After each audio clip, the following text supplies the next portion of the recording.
Learn English through Stories G16 PDF. Adapted and modified by Kulwant Singh Sandhu. Contents: 1. Profit and loss. 2. Nuclear energy. 3. Grammar page, past perfect continuous. 1. Profit and loss. By Rabindranath Tagore. When a daughter was born after 5 sons, her parents dotingly named her Nirupama. Such a high-flown name had never been heard in the family before. Usually names of gods and goddesses were used: Ganesh, Kartik, Parvati, and so on. The question of Nirupama's marriage now arose. Her father Ramsundar Mitra searched and searched without finding a groom he really liked. But in the end he procured the only son of a grand Ray-Bahadur. The ancestral wealth of this Ray-Bahadur had diminished considerably, but the family was certainly noble. They asked for a dowry of 10,000 rupees and many additional gifts. Ramsundar agreed without a thought. Such a groom should not be allowed to slip through one's fingers. But no way could he raise all the money. Even after pawning, selling, and using every method he could, he still owed 6,000 or 7,000 rupees. And the day of the wedding was drawing near. The wedding day came. Someone had agreed to lend the rest of the money at an extortionate rate of interest, but he failed to turn up on the day. A furious scene broke out in the marriage room.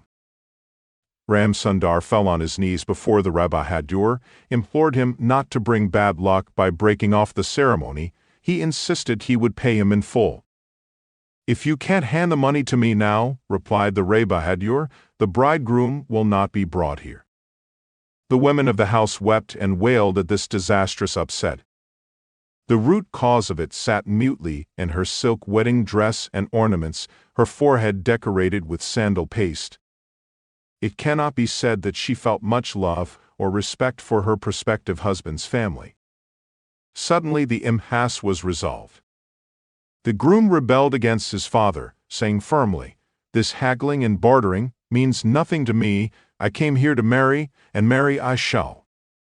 "You see, sir, how young men behave these days," said his father to everyone he turned to. "It's because they have no training in morality or the Shastras," said some of the oldest there. The Ray-Bahadur sat despondent at seeing the poisonous fruits of modern education in his own son. The marriage was completed in a gloomy, joyless sort of way. As Nirupama left for her in-laws' house, her father clasped her to his breast and could not hold back his tears. "Won't they let me come and visit you, father?" she asked. "Why shouldn't they, my love?" said Ramsundar. "I'll come and fetch you." Ramsundar often went to see his daughter, but he had no honor in his son-in-law's house. Even the servants looked down on him. Sometimes he saw his daughter for 5 minutes in a separate outer room of the house. Sometimes he was not allowed to see her at all. To be disgraced so in a kinsman's house was unbearable. He decided that somehow or other the money would have to be paid, but the burden of debt on his shoulders was already hard to control. Expenses dragged at him terribly. He had to resort to all sorts of petty subterfuges to avoid running into his creditors. Meanwhile, his daughter was treated spitefully at every turn. She shut herself into her room and wept, a daily penance for the insults heaped on her family. Her mother-in-law's assaults were especially vicious. If anyone said, "How pretty the girl is, it's a pleasure to look at her," she would burst out, "Pretty indeed, pretty as the family she came from." Even her food and clothing were neglected. If a kind neighbor expressed concern, her mother-in-law would say, "She has more than enough," implying that if the girl's father had paid full price, she would have received full care. Everyone treated her as if she had no rights in the household, and had entered it by deceit. Naturally, news of the contempt and shame his daughter was suffering reached Ramsundar. He decided to sell his house. He did not, however, tell his sons that he was making them houseless. He intended to rent the house back after selling it. By this ploy, his sons would not know the true situation till after his death. But his sons found out. They came and protested vigorously. The three elder boys, particularly, were married and probably had children. Their objections were so forceful that the sale was stopped. Ramsundar then started to raise money by taking out small loans from various quarters at high interest, so much so that he could no longer meet household expenses. Nirupama understood everything from her father's expression. The old man's gray hair, pallid face, and permanently cowering manner all indicated poverty and worry. When a father lets down his own daughter, he cannot disguise the guilt he feels. Whenever Ramsundar managed to get permission to speak to his daughter for a few moments, it was clear at once, even from his smile, how heartbroken he was. She longed to return to her father's house for a few days to console him. To see his sad face made it awful to be away. One day she said to Ramsundar, "Father, take me home for a while." "Very well," he replied, but he had no power to do so. The natural claims that a father has to his daughter had been pawned in place of a dowry. Even a glimpse of his daughter had to be begged for meekly, and if on any occasion it was not granted, he was not in a position to ask a second time. But if his daughter herself wished to come home, how could he not bring her? It is better not to tell the story of the indignity, shame, and hurt that Ramsundar had to endure in order to raise the 3,000 rupees that he needed for an approach to his daughter's father-in-law. Wrapping the banknotes in a handkerchief tied into a corner of his chadar, he went to see him. He began breezily with local news, describing at length a daring theft in Hare Krishna's house. Comparing the abilities and characters of Nabin Madhab and Radha Madhab, he praised Radha Madhab and criticized Nabin Madhab. He gave a hair-raising account of a new illness in town. Finally, putting down the hookah, he said as if in passing, Yes, brother, there's still some money owing, I know, every day I remember, and mean to come along with some of it. But then it slips my mind, I'm getting old, my friend." At the end of this long preamble, he casually produced the 3 notes, which were really like 3 of his ribs. The Ray Bahadur burst into coarse laughter at the sight of them. "Those are no use to me," he said, making it plain, by using a current proverb, that he did not want to make his hands stink for no reason. After that, to ask to bring Nirupama home seemed out of the question, though Ramsundar wondered what good he was doing to himself by observing polite forms. After sitting in heart-stricken silence for a long time, he did at last softly raise the matter. "Not now," said the Ray Bahadur, giving no reason. Then he left to go about his work. Unable to face his daughter, hands trembling, Ramsundar tied the 3 banknotes back into the end of his chadar and set off home. He resolved never to return to the Ray Bahadur's house until he had paid the money in full. Only then could he lay claim to Nirupama confidently. Many months passed. Nirupama sent messenger after messenger, but her father never appeared. In the end she took offense and stopped sending. This grieved Ramsundar sorely, but he still would not go to her. The month of Asvin came. "This year I shall bring Nirupama home for the puja or else," he said to himself, making a fierce vow. On the 5th or 6th day of the puja fortnight, Ramsundar once again tied a few notes into the end of his chadar and got ready to go out. A 5-year-old grandson came and said, "Grandpa, are you going to buy a cart for me?" For weeks he had set his heart on a pushcart to ride in, but there had been no way of meeting his wish. Then a 6-year-old granddaughter came and said tearfully that she had no nice dress to wear for the puja. Ramsundar knew that well, and had brooded over it for a long time as he smoked. He had sighed to think of the women of his household attending the puja celebrations at the Ray Bahadur's house like paupers receiving charity, wearing whatever miserable ornaments they had. But his thoughts had no result other than making the old man's lines on his forehead even deeper.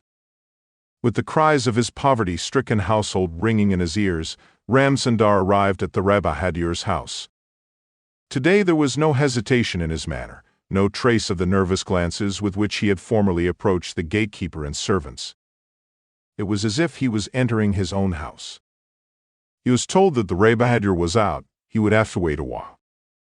But he could not hold back his longing to meet his daughter. Tears of joy rolled down his cheeks when he saw her. Father and daughter wept together. Neither of them could speak for some moments. Then Ramsundar said, "This time I shall take you, my dear. Nothing can stop me now." Suddenly, Ramsundar's eldest son Haramohan burst into the room with his two small sons. "Father," he cried, "have you really decided to turn us out on the streets?" Ramsundar flared up. "Should I condemn myself to hell for your sakes? Won't you let me do what is right?" He had sold his house. He had gone to great lengths to conceal the sale from his sons, but to his anger and dismay it appeared that they had found out all the same. His grandson clasped him round his knees and looked up, saying, "Grandpa, haven't you bought me that cart?" When he got no answer from the now crestfallen Ramsundar, the little boy went up to Nirupama and said, "Auntie, will you buy me a cart?" Nirupama had no difficulty in understanding the whole situation. "Father," she said, "if you give a single paisa more to my father-in-law, I swear solemnly you will never see me again." "What are you saying, child?" said Ramsundar. "If I don't pay the money, the shame will be forever on my head, and it will be your shame too." "The shame will be greater if you pay the money," said Nirupama. "Do you think I have no honor? Do you think I am just a money bag?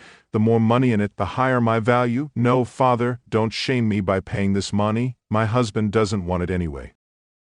"But then they won't let you come and see me," said Ramsundar. "That can't be helped," said Nirupama. "Please don't try to fetch me any more." Ramsundar tremblingly pulled his chadar, with the money tied into it, back round his shoulders and left the house like a thief again, avoiding everyone's stare. It did not, however, remain a secret that Ramsundar had come with the money, and that his daughter had forbidden him to hand it over.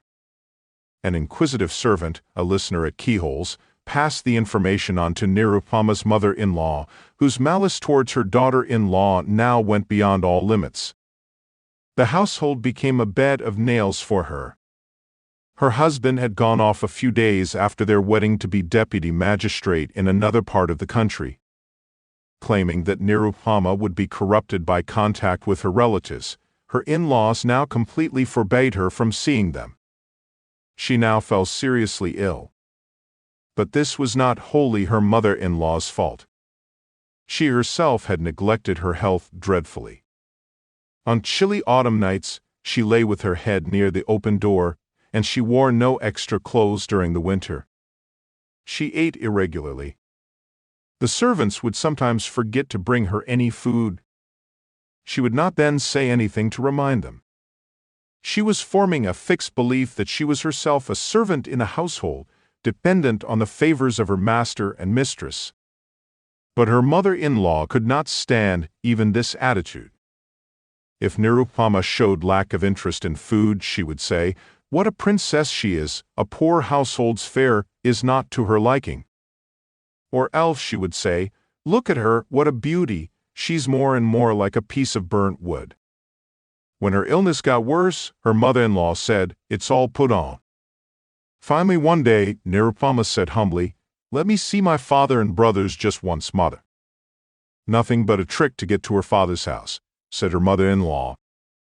It may seem unbelievable, but the evening when Nirupama's breath began to fail was when the doctor was first called, and it was the last visit that he made too. The eldest daughter-in-law in the household had died, and the funeral rites were performed with appropriate pomp. The Raishokuris were renowned in the district for the lavishness with which they performed the immersion of the deity at the end of Durga Puja, but the Ray Bahadur's family became famous for the way Nirupama was cremated. Such a huge sandalwood pyre had never been seen. Only they could have managed such elaborate rites, and it was rumored that they got rather into debt as a result. Everyone gave Ramsundar long descriptions of the magnificence of his daughter's death when they came to condole with him.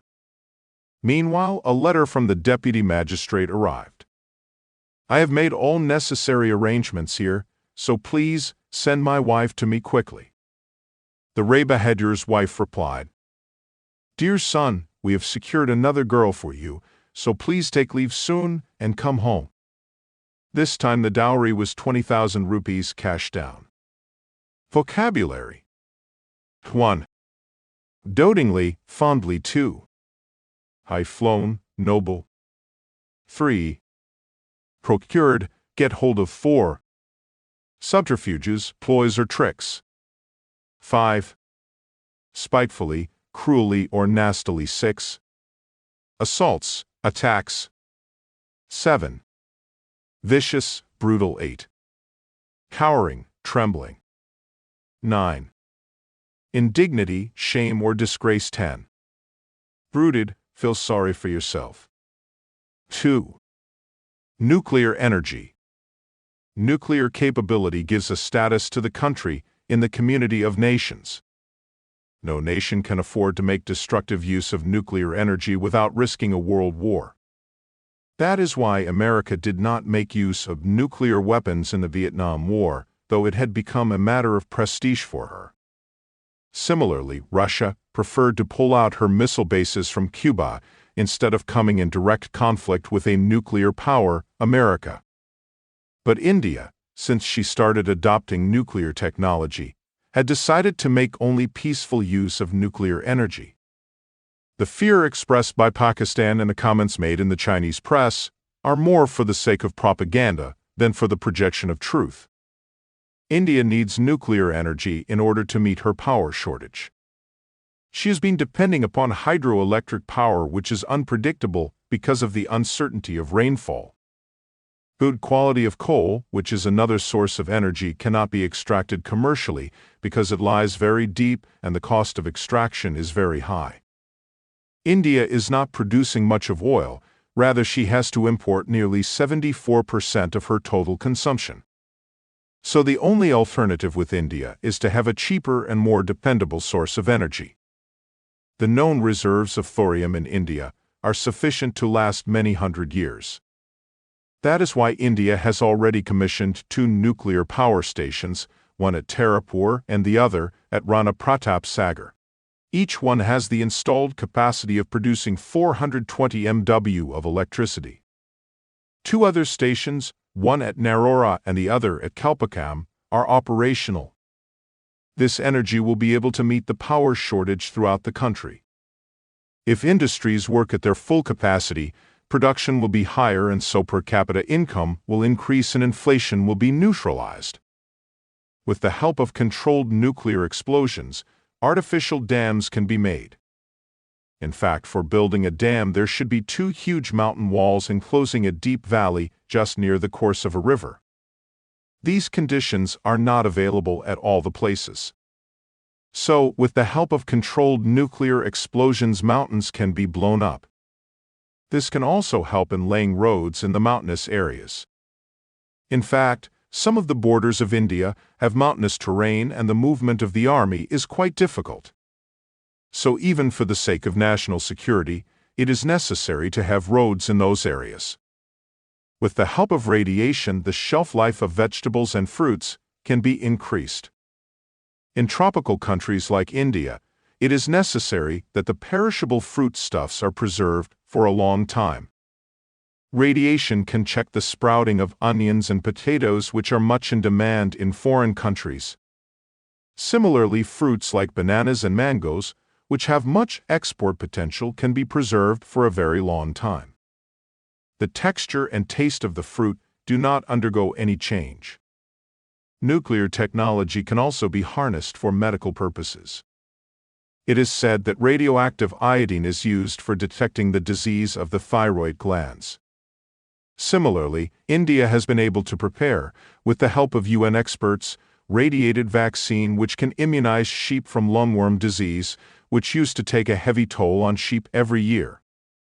Properly processed nuclear fuel is also used for artificial satellites in space.